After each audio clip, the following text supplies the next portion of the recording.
All right, what is up? Welcome in. It is GC Live. He is Chris. I am Wes. We are presented by our good friend Clint Hammond of CMG Home Loans, clinthammond.com, 803-422-6797, NMLS number 71597. They make me say that part every single time, Chris. It's not by choice, just by, I guess, legal reasons. Compliance. Yes, you have to say NMLS number 71597. The part I do like telling everybody is that if you are in the market for a home, call Clint today, 803-422-6797. If you're not in the market for a home and you think maybe one day soon, home ownership is something you're striving for, and you're maybe even wanting to know, hey, what should my goals even be in terms of affording a home, both in terms of that monthly payment and, of course, that big initial down payment. Hit up Clint because there are a lot of different ways, a lot of different products, a lot of different avenues for you to possibly experience home ownership. So, again, that number, 803-422-6797. Great dude, great Gamecock. He would love to talk about mortgages and South Carolina football with you. clinthammond.com for more information. And let's tell you about our friends at Ferry Chevrolet, led by a fourth-generation dealer in Joseph Ferry, conveniently located in Orangeburg, so right in between Columbia and Charleston. But you can check out their inventory and their financing options, all the information that you need about new and used vehicles from Ferry Chevrolet. FerryChevrolet.com. That's where you need to go, F-A-I-R-E-Y, FerryChevrolet.com, where you can give their helpful team a call, 803-937-4531. They've been in business since 1926, so clearly you're in business that long, you're doing something right, you're doing things the right way. That's the Ferry Chevrolet way, FerryChevrolet.com, 803-937-4531. Go check them out.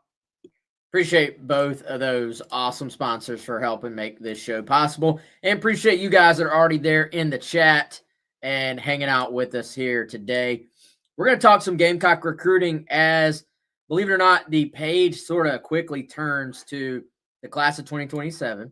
And, you know, I think there's always that sense, both in terms of maybe you as a fan, also in terms of us with our coverage on Gamecock Central. Hey, what's next? And typically, me and Chris don't really cover a ton of basketball, don't really cover a ton of baseball. We'll have guests on from time to time to talk about that. I'm not going to bore you guys with more men's basketball talk. Not really a whole heck of a lot to say right now. Baseball, we'll see what ends up there. Hate it for Jake McCoy. Just terrible way for both the team and for him to start the season, obviously. But for the most part, we're going to go ahead and talk about what the next few weeks and a few months look like for the football program, because high school recruiting, even though, Chris, it gets completely overshadowed by the transfer portal now, that type of roster building does still matter, and that's really been the focus ever since the portal window kind of came to an end, is coaches getting back on the road, even some overlap there. But if you're on social media, you will see, you know, player XYZ, thank you, Coach Beamer, for stopping by my high school. Thank you, you know, Coach Pryles, for stopping by my high school. You'll see guys posting pictures with the staff. And this is something that you used to have, these like actual in-person visits, in-home visits, way, way, way later in the process when guys were seniors and getting to the end of their high school seasons as seniors. Now it's got pushed into January. A dead period does start next week, which will mean no on-campus and no off-campus visits between coaches and players. And so right now you see South Carolina building towards a junior day this week. Chris, we'll see if they can get this one in.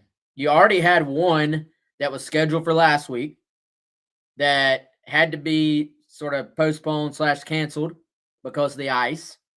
As we get closer to the weekend, you've got what feels like a very strong possibility of snow in the area. So we'll see what happens there, man. But high school recruiting very much in the spotlight now in terms of in that building over at the ops facility. Yeah, tons of new offers going out west. We're seeing 2027, 2028, 2029 prospects being offered. And I think you expected that for a few reasons. Number one, coaches going out on the road, going to prospects' homes in the 2027 class, but also dropping by high schools for those same prospects and for underclassmen to check in, talk with high school coaches, get kind of some fresh eyes on guys, get some fresh evals, and sitting down with the high school coaches, learning more about where they are academically, where they are in their development. But you also have just some new coaches, right? You got Deion Barnes, you got new coaches on the offensive staff with Randy Clements, with Kendall Briles, with Stan Drayton. And so, yes, they're kind of going out and reinforcing some of these top targets that the staff has already had and will continue to have in the 2027 class, but they're also offering a slew of new guys. We saw a bunch go out even in the 2027 class as of late. So things are progressing there pretty quickly. I feel like this thing's kind of snuck up on us. There are multiple prospects, Wes, now in the 2027 class, which is the current one we're working on now, who already have official visits set, mainly in the month of June. One got scheduled for May. I think that news came out today. So a handful, more than a handful of prospects already booked for official visits to Columbia this summer. And shoot, doesn't feel like summer by any means with the weather or in terms of timing, but it'll be here before you know it. And summer always such a critical time in high school recruiting because, you know, getting prospects in that you've laid the groundwork with for, you know, a few months, sometimes multiple years, get those guys in on your campus for official visits, kind of carry it through the season in some cases. But in a lot of cases, we see guys, hey, I'm going to take my slate of official visits in the summer, try to get this thing knocked out in terms of a decision before my senior year. And it seems like there's a lot of prospects that will probably fall into that bucket before things are done this summer. Yeah, no doubt. And so before we completely turn it to 2027, South Carolina currently has 2 early commitments for that class, both defensive backs. I do want to kind of close out the talk for the class of 2026 as well, because, and we're be on the lookout. We're efforting at some point. We're going to have Charles Power on, who's I think one of you guys' favorite guests on the show. He's been like snowed in this week, literally in Nashville, and so I think lost power, all that good stuff. We're going to have Charles on soon just to talk about some of these guys that are coming in, many of which are already on campus. And also Darren Usher, South Carolina Director of Player Personnel. We're working on that maybe for next week. So be on the lookout for that too. We'll be able to go over some of these transfer portal additions and class of 2026 signees. And so what's also happening right now is the different recruiting like media websites are putting out their final rankings. So I think ESPN, haven't even had a chance to go through it. ESPN put out their final rankings today. Rivals put out their final rankings on, I guess that would have been Tuesday. And one of the guys we were monitoring is Julian Walker. Of course, local guy. Everybody knows the story. Flipped from Michigan to South Carolina day after signing day. His father is on the strength and conditioning staff, and a big recruiting win for the Gamecocks. So the final question was, would he remain a high 4-star or move up to a 5-star guy? And Julian now officially a 5-star in the isolated Rivals ranking. So, you'll see sometimes the Rivals industry recruiting rankings. That's an average.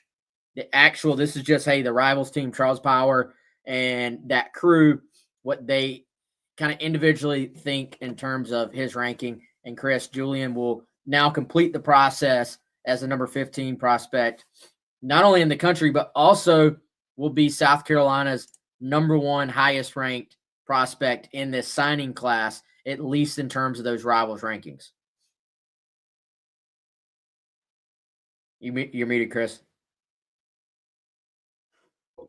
Not done that in a while. Number 15 in the entire country, number 4 edge in the entire country, and then number 1 prospect, as you would expect by a guy who's ranked number 15 in the country in the state of South Carolina. Like you said, Wes, using the isolated Rivals rankings. And by the way, we might get into this in a little bit.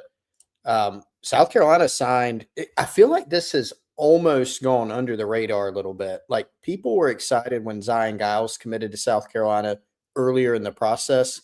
Rivals has Zion Giles as the number 1 interior offensive line prospect in the entire country. given what you've seen on the O-line. Maybe it's a little bit of, I've seen highly rated guys come in here before. New offensive coaching staff, new offensive line coach, or multiple new offensive coaches, not the entire staff, but you got a new scheme, you got a new offensive line coach. I feel like that's almost slipped under the radar a little bit. And then, of course, a couple other guys in the top 5 in their positional rankings in the country. Jasavian Currents, the number 3 safety in the country, and then Darius Gray, another one of the headliners in the class, number 4 interior offensive lineman in terms of national rankings by rivals individually. So you're signing the number 1 and the number 4 interior offensive lineman in the country, and then a couple of, bona fide studs, frankly, from your backyard. But Julian, man, it's kind of interesting to go back to him to think about this one kind of coming full circle, because remember, we've told this anecdote before.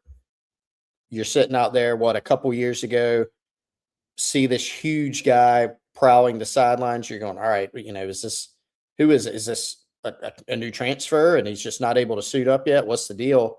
And you find out, it's a high school kid, Julian Jamil Walker's kid, and has always looked the part.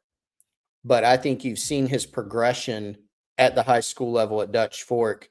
He's continued to get more and more productive, where the on-field production is starting to match up with the potential. And I think what sealed the deal, Wes, is he goes out at the All-American game and has a really big week in terms of the practices. Some of the clips that came out, there were some days, I remember Charles Power does the rankings for Rivals, right? He kind of did whatever he wanted. And so you look at a guy with his body type, 6'6", 255, can continue getting bigger and stronger, can continue refining his game technically. And there's just a lot of things to like about Julian Walker's game. So quite a jump for him. Rivals is an outlier on that one, Wes.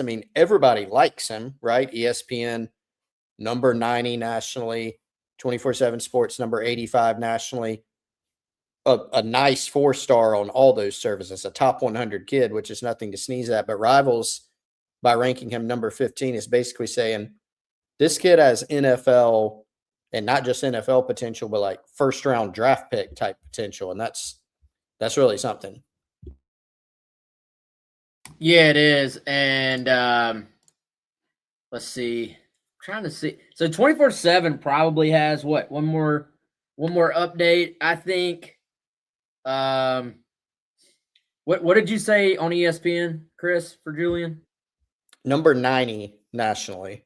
And that is actually a huge jump for them, because they had him 220s or 250s or something like that prior to this most recent update.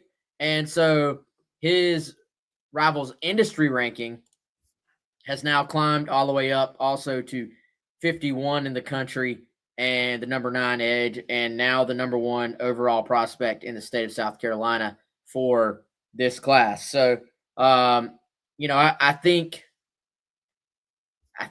it's going to be interesting to see if he can get right on the line of 5-star in the industry ranking as well. And so, real quick, SC Scout Guy has a question here that I think, Chris, pops up quite a bit, and that is the rankings and kind of how they're situated now. So there are not separate Rivals and On3 rankings anymore, but there is the key words, the key phrase is industry ranking. So, and Chris, I almost wonder, and I'm sure Shannon Terry, who thinks about like everything when it comes to this stuff, has a reason for this. I almost wondered if maybe we shouldn't have said, all right, the On3 industry ranking is the average, and then you still have Rivals is like the separate ranking, because right. I think people get confused about this because it is confusing. There is no On3 ranking. There's the Rivals ranking, there's 24/7 Sports ranking, and there's ESPN ranking. The Rivals industry ranking, so if you add that phrase to, it's like a subhead, if you add that phrase Rivals industry ranking, that is this average of the 3 that's supposed to be, in theory, all right, it's going to be super accurate because you're pulling in all this data from everybody's opinions. And so right now, Julian number 15 in the country, just, in the rivals ranking. He's number 90 overall ESPN, number 85 overall 24/7. And then so the average of all those gets thrown into this rating, and then that rating generates the ranking, which is the rivals industry ranking, number 51 overall and number 9 edge, and still number 1 player in the state of South Carolina. And so I also think Julian is a fascinating kind of little bit of a case study too on, okay, what is a 5-star? And, I thought there was a great conversation on the Insiders Forum where one of our members, and they had seen Julian play in person, and, they made a great point. They're like, hey, I look at a 5-star as someone who is going to make a day one, like, splash, immediate impact. And I think that's actually, Chris, a very fair way to think about it, but it's not even, at least in terms of the current recruiting industry and in terms of rivals, it's not exactly how things are worded. There is still a good bit of how much upside does this kid have that gets baked in there. Because right or wrong, what do we judge the recruiting rankings on? Where you drafted. Like, where are you selected in the NFL draft? That's the reason why there are 32 5-stars, is because you're literally slot by slot. Are you a first-round pick or are you not? If you're a 5-star, Shannon had this great stat that I'm going to try to pull it, but the likelihood, if you're a 5-star, the likelihood that you get drafted in the first round is significantly higher than a 4-star or a 3-star. And so that's what they're trying to project.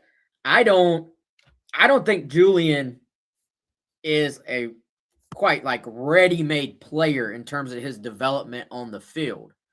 But I think he has made a big jump in terms of who he is on the field from sophomore year to junior year, if you watch the film.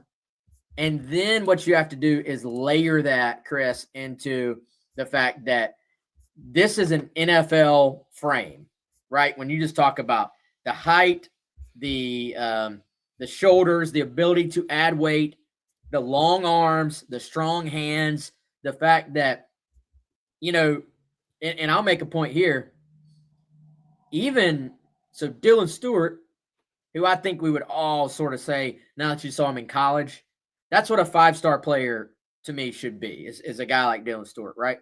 Well, and it's easy to say that after you've seen him in college. Even with Dylan, there's a little bit of question coming out of high school of, hey, are we overrating this guy? Remember, Dylan at one point was the number 1 player in the country for a small, like, portion of that cycle. Mm-hmm. And that was Charles Power. That was what is now Rivals, was then the On3 team. And they had him, and then he kind of eased back a little bit. And one of the big questions was, is there a motor here? Is there the want to here? And come to find out, I think Dylan was just a little bit bored with high school football. I really do. I think he was a little bit bored with high school offensive tackles. It's like, I've been here, done this. Give me a new challenge. And so he gets to college, and boom, there it is. And he just splashes off the page right off the bat. I don't know. Maybe he will, but I don't know if we should put expectations on Julian to come in, oh, you're just going to start opposite of Dylan day one. I don't think that's quite fair. Now, is there the upside here to be a future mid-first round NFL draft pick? Yes, because you just look at the checking the boxes that you would look for in terms of traits, and you're probably going, okay, there aren't any missing traits. Like, it's all here. Yep.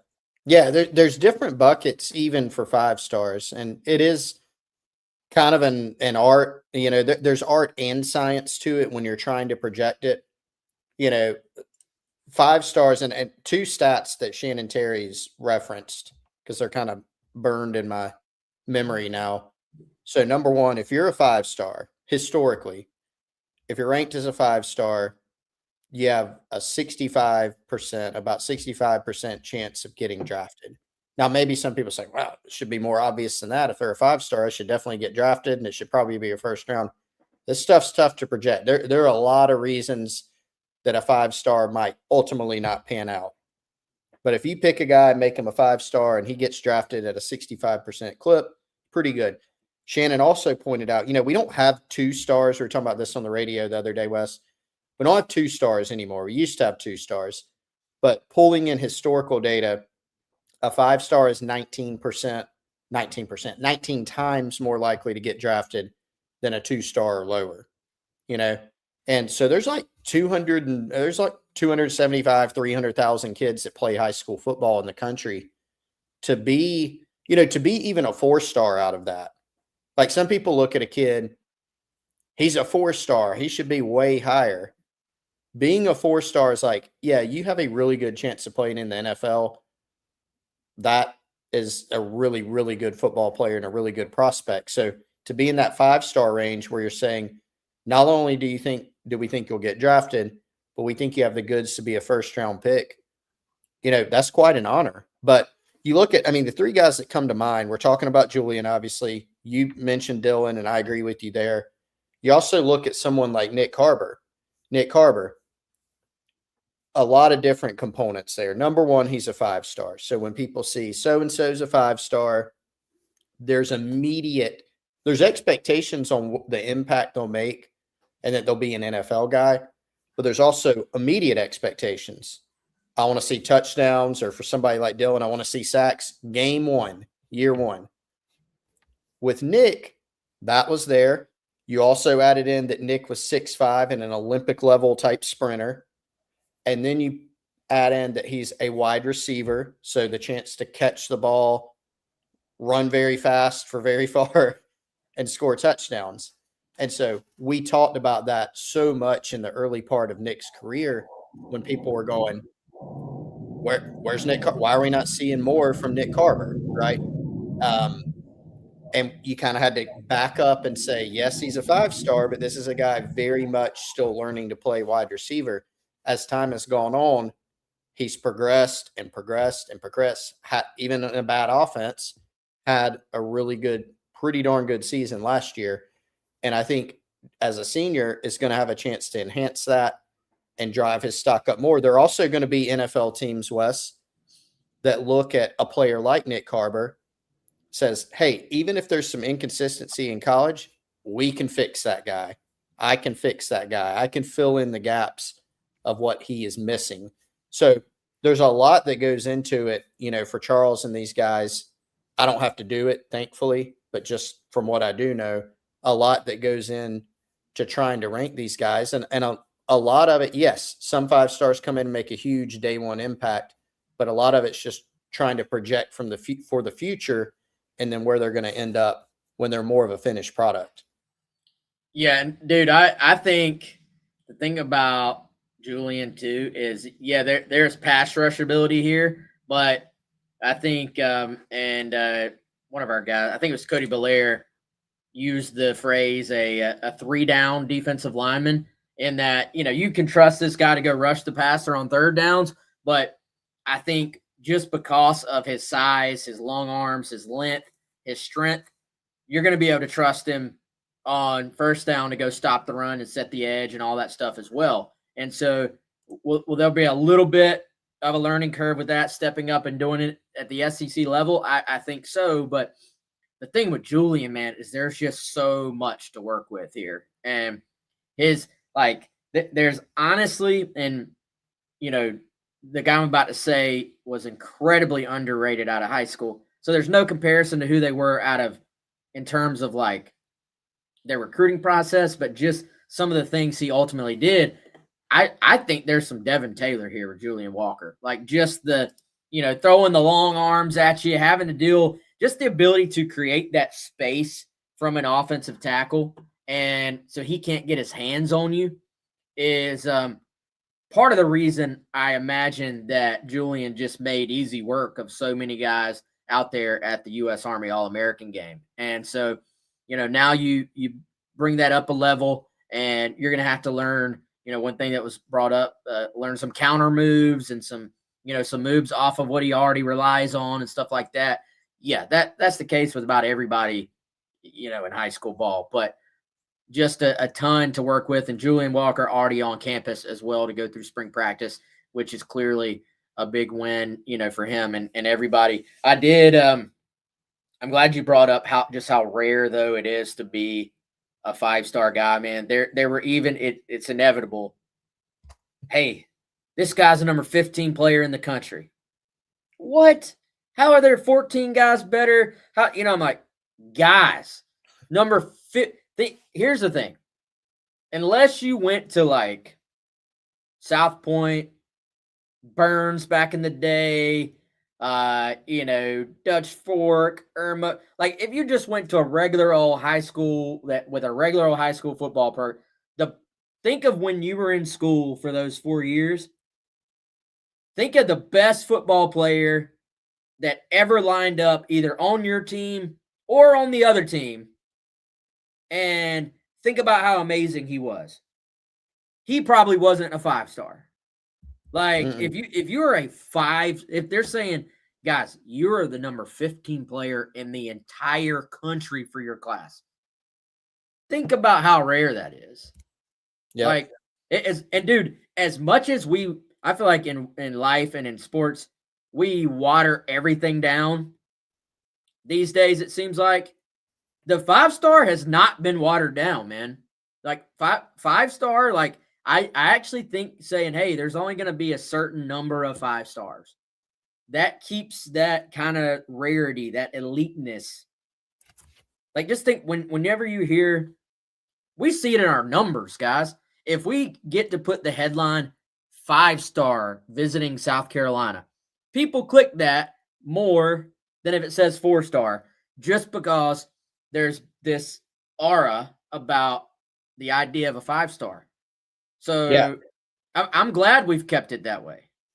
Yeah, and even within the structure of like the rankings have been somewhat watered down, right? I mean, at some point, not going to have 2 stars anymore. Because I think that was a little bit like 2-star. Yeah, you don't want to. Maybe part of it's for media, right? Like it's not sexy to run a headline 2-star visiting. So now we have more 3 stars over time. The amount of 4 stars, Wes, have it that has expanded too, but the 5-star is still rare territory.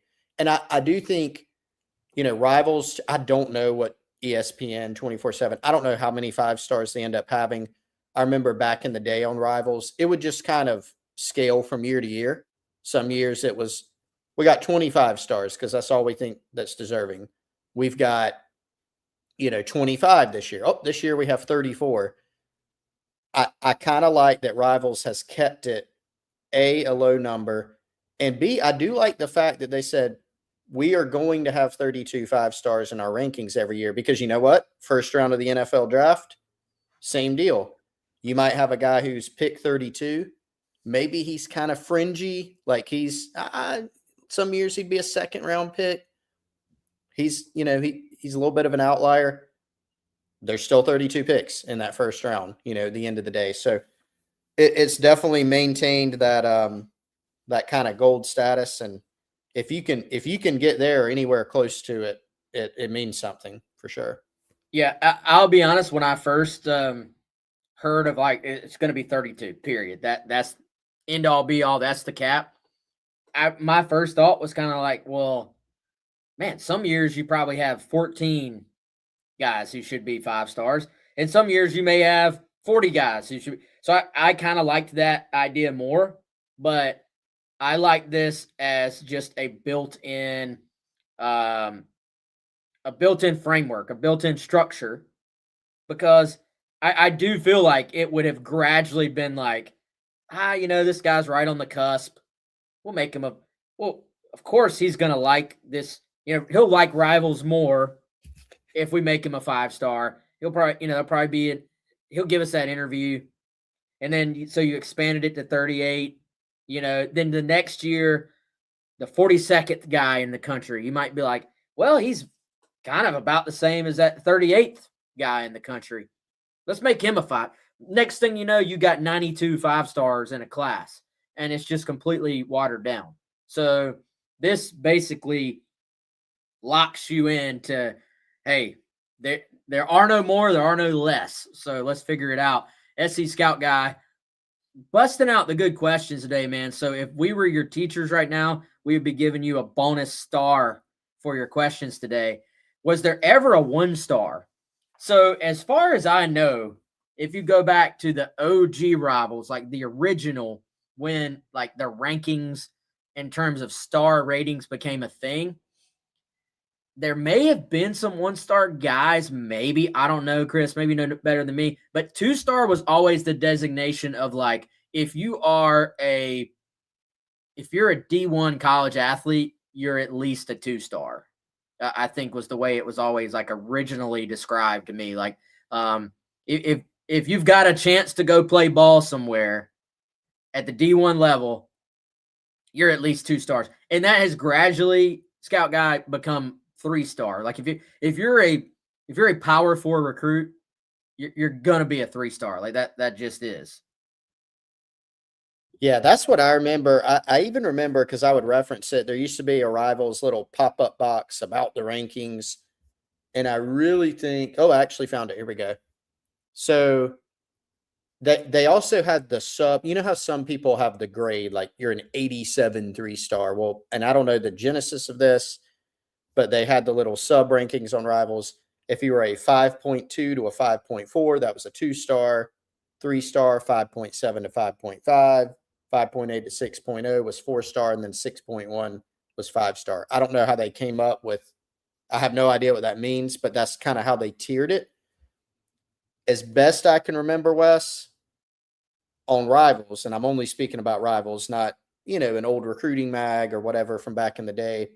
I think it was just, if you're not a 2-star, you're just not ranked, right? I don't think they had 1-star guys, probably for the same reason that we're talking about them getting rid of 2-stars. Nobody, hey, congrats, you're a 1-star. It's like, ooh, that's kind of rough. So a 2-star was kind of the bare minimum back then, I think. Well, and I think if you think about it, if you're a 1-star, if that was a thing, or if you're a 2-star, it's like, dang, you kind of stink, is how it sounds. But like, if you're getting ranked, you're still possibly the best player on your high school football team. You know what I'm saying? Like, it's kind of like, oh wow, cool, 2-star, awesome, congratulations, man. We've given you 2 stars out of 5. Yeah. Okay. I mean, Rivals said, I found their literal explanation: mid-major prospect, limited pro potential, expected to contribute 1 to 2 years at a high level, or often as a role player. A 3-star was potential all conference candidate, deemed to have mid to low pro potential. So, like, even in the 3-star, you were saying that guy might be a second team all conference guy, and he might be a late draft pick or so even a 3-star was not, and still isn't, some slight or showing disrespect. Like, maybe you think you should be higher. That's cool.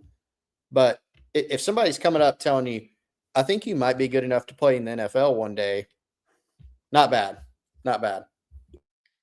You know who else is not bad? In fact, he's awesome. It's our guy, Andy Luedecke from My Perfect Franchise at myperfectfranchise.net. Contact Andy today, 404-973-9901, or shoot him an email, Andy at myperfectfranchise.net. So Andy has also, Chris, as you know, been our sponsor on the Ask Chris thread, where you can ask Chris questions every single day of the week on the Insiders Forum on Gamecock Central.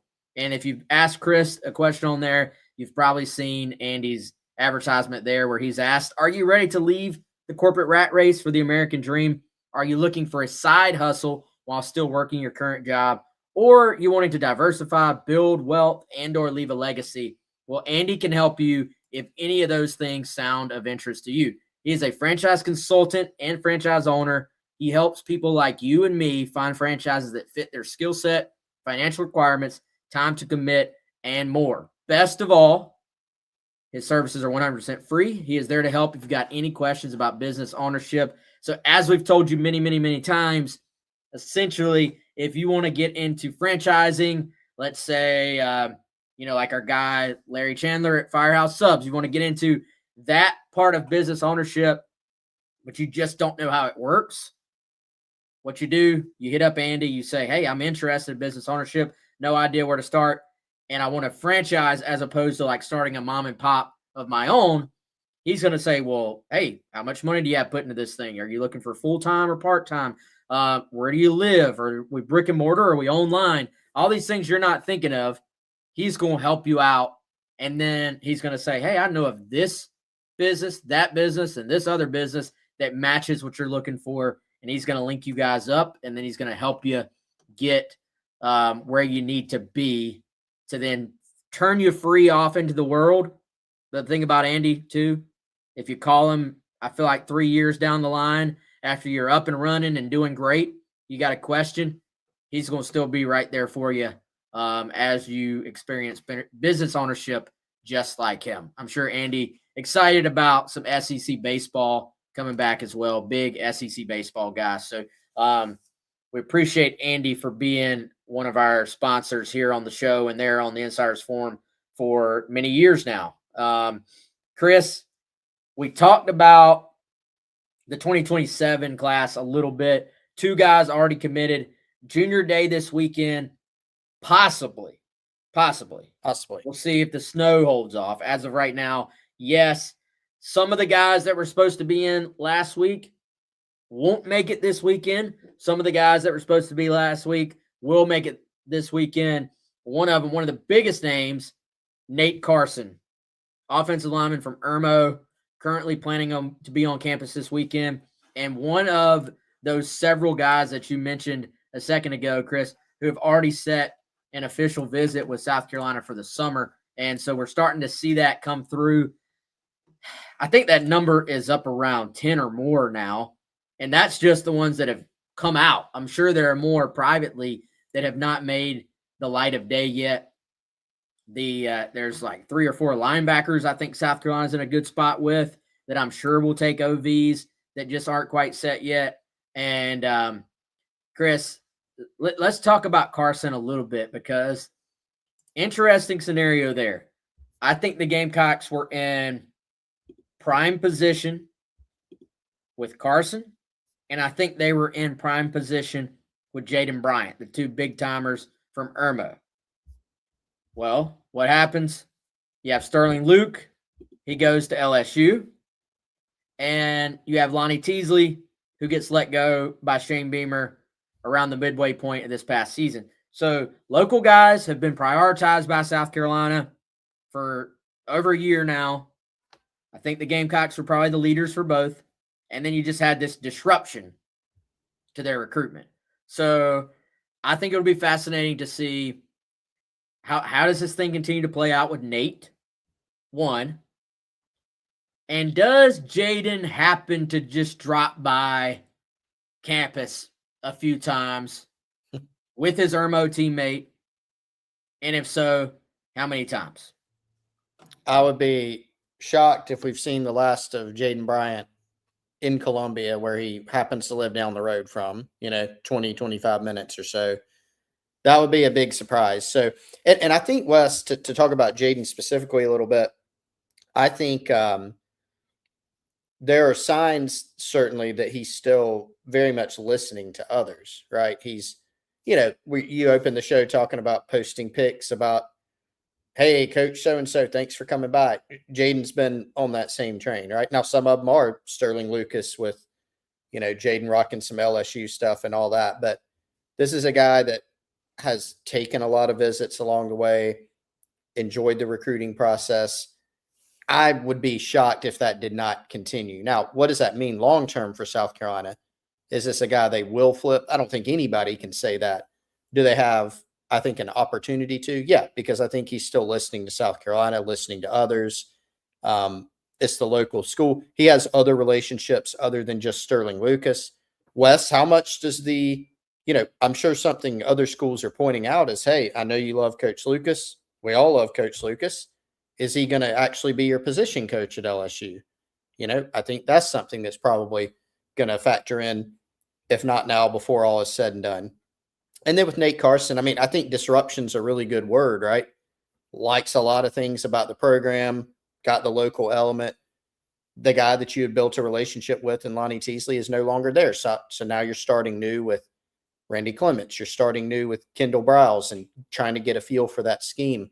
And he's got some big timers after him too. He's been out to Oregon. He's Alabama, Tennessee, Ohio State, Clemson has offered. He's got a lot of prominent Power 4 programs after him, a lot of good options, but I think still someone that the Gamecocks have traction with. And, you know, one of those guys in the class, in-state, highly rated guys that remains a big priority for him. I would like to give Gamecock Nation a little bit of credit too. So I don't think you guys panicked when Jaden committed to LSU. Like I remember, you know, back in the day and even, you know, recently, some of these, like a recruiting loss, message boards melt down, Twitter melts down, upset. How did we let this happen? I think because of how this one played out with Sterling going to LSU, people kind of get it. Like, all right, that was his recruiter of record. We know Sterling does a great job. We know he builds relationships. And, you know, Chris, I think there's a little bit of just with these in-state guys, it's like, all right, well, Julian Walker did the same thing. He ended up with South Carolina. All right. Malik Clark, the class before, in-state guy, target for South Carolina. He goes with FSU. You flip him.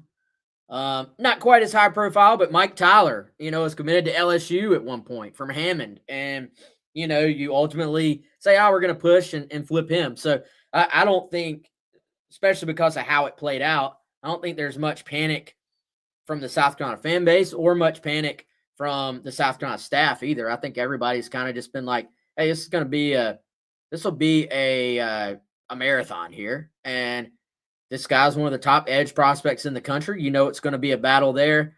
And dude, I think the rosters are so year to year now that people just don't get quite as like churned up basically about losing a guy because you're like, well, we can probably flip that guy by signing day. And even if you don't, it's like, maybe he won't be happy. He might transfer home after a year or two elsewhere, no matter where they go, right? You know, like I think people, Tamarian Watkins, South Carolina didn't flip him, but I mean, I see people on the message boards on signing day talking about, well, let's keep an eye on him for a couple of years from now. Maybe he'll want to transfer home, you know? Yeah, no doubt. And I think too, there's all that. And I think most people who are level-headed recognize that, like, at the end of the day, it is about who you get in the class. You know, it's not even about who you miss on unless you're missing on too many.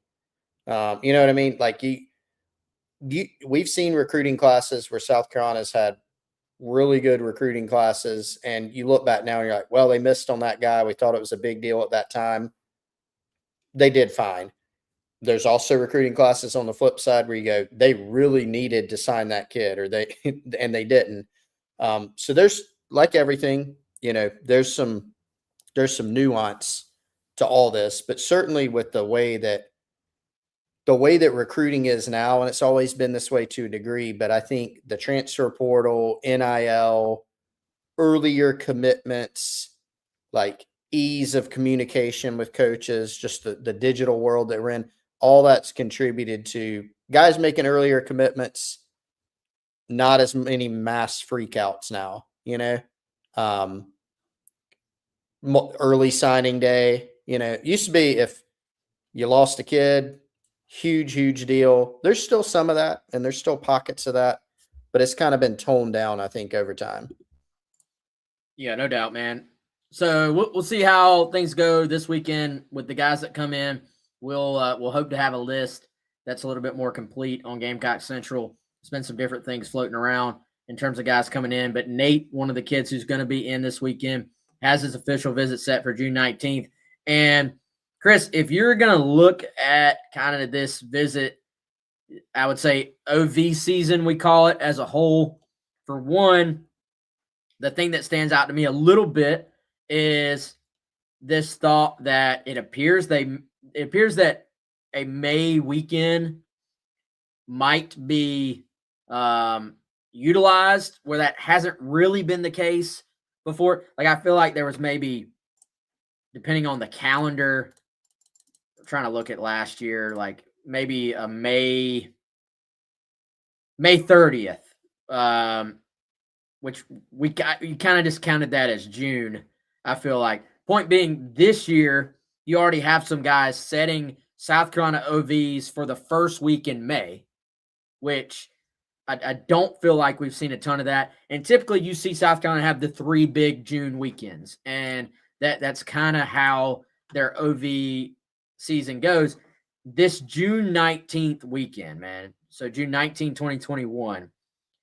We'll see if it stays this way, but that's when Nate Carson's coming in.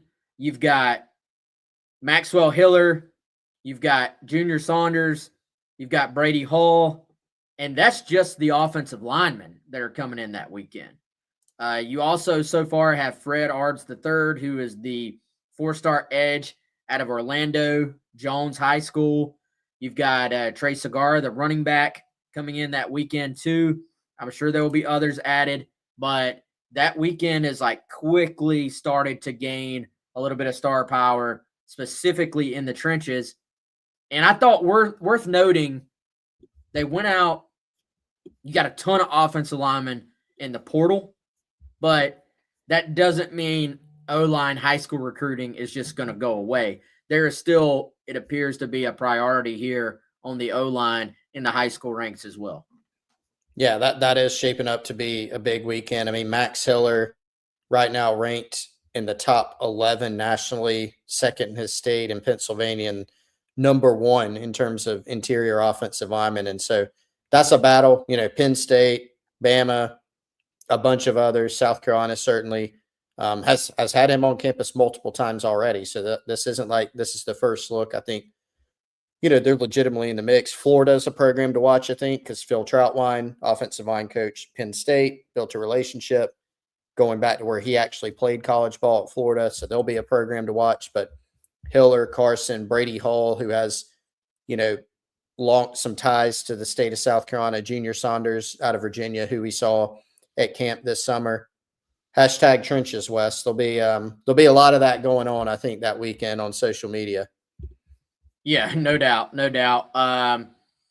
Like we said, Trey Segarra coming in that weekend as well. You now have 3 running back targets that have officially set their OVs with South Carolina. I'd imagine maybe some more pop up, but I think we'll see Stan Drayton sign a high school running back this class. Like, I think if you're going to make some predictions for this class, that's something where, and we'll see who it ends up being. Is it Trey?